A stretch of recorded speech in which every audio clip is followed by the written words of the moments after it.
Globe believers are taught that the flat horizon seen all around them is actually the physical curvature of their Earth globe. They will often claim to have seen the horizon slightly curving when observed from an airplane window, or claim that ships disappearing beyond the horizon have descended below the Earth's curvature. Both of these presuppose and imply that the observable horizon is the literal physical curvature of the globe. In fact, Aristotle's very first alleged proof of the globe, recorded over 2,000 years ago, rested upon this assumption. But is this accurate? Is the horizon really the curvature of the Earth? In his book On the Heavens, Aristotle's first proof given for the globe was the appearance of ships sailing away from an observer to disappear from the bottom first. He wrote, "Our observation at sea also proves this, for ships sailing away do not disappear at once, but gradually sink, so that their hulls are hidden first, and later the sails." In other words, the fact that ships sailing away from an observer disappear from sight, starting with their lowest part, gradually hiding more until the entire vessel becomes invisible, is offered as proof that the ship is descending below the Earth's curvature. Unfortunately, Aristotle lived in a time before the invention of binoculars, telescopes, and zoom cameras, all of which can now be used to bring ships and other objects hidden beyond the horizon back into full view.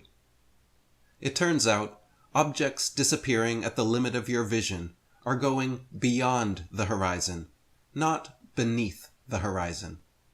As every art student learns, the horizon is actually the vanishing point of perspective from a given observer's point of view, and not, as Aristotle and many modern globe believers claim, the beginning of Earth's curvature.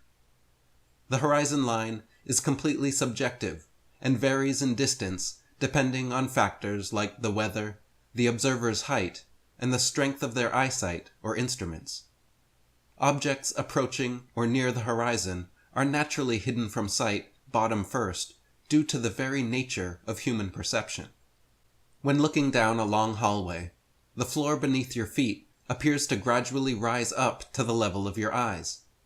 Likewise, the ceiling over your head seems to gradually sink down in the distance until reaching the level of your eyes.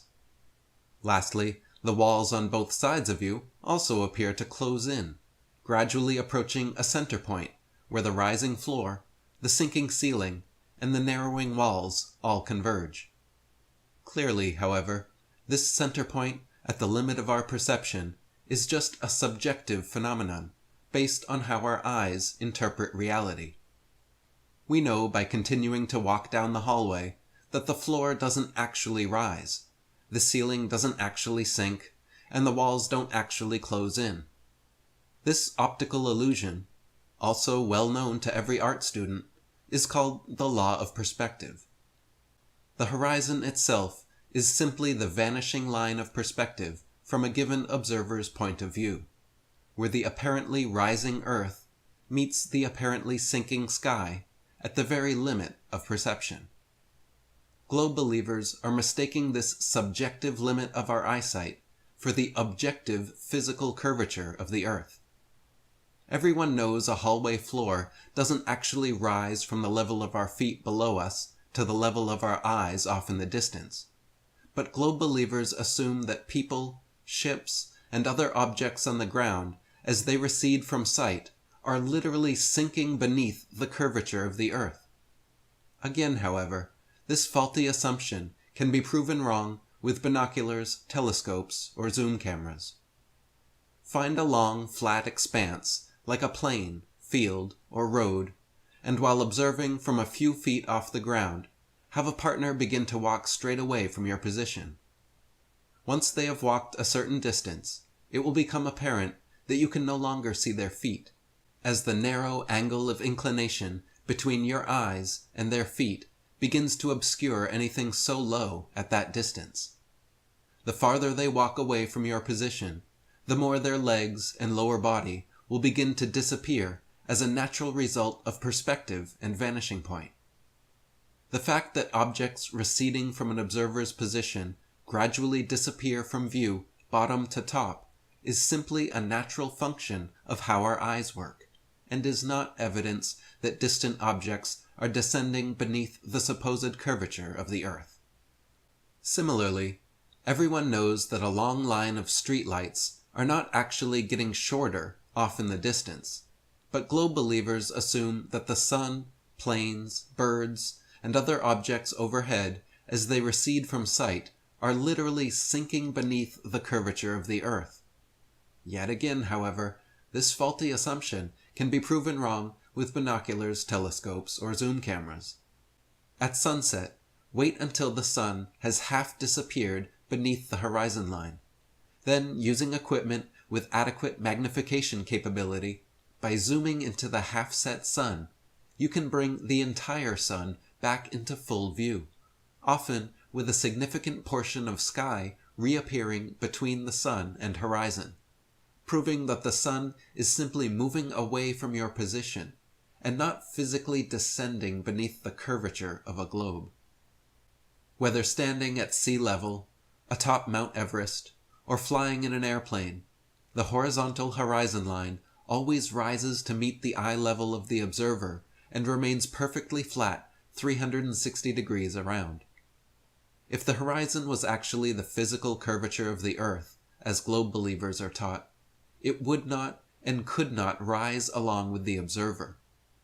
If the horizon was the objective physical curvature of earth, and not a subjective vanishing line of perspective, it would by necessity be fixed in position, and any observer gaining altitude would have to look down to see it, more and more the higher they climbed.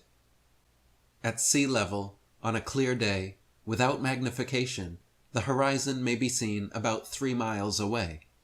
Yet in a high-altitude balloon, at 100,000 feet in altitude, on a clear day and without magnification, it is often possible to see hundreds of miles between yourself and the horizon.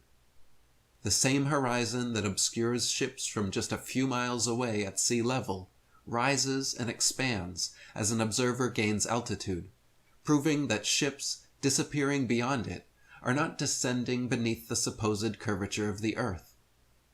When pressed on this double standard, stubborn globe believers will often just move the goalpost and insist the curvature they claimed obscured ships a few miles away at sea level still exists at altitude, but only starts curving after hundreds of miles now.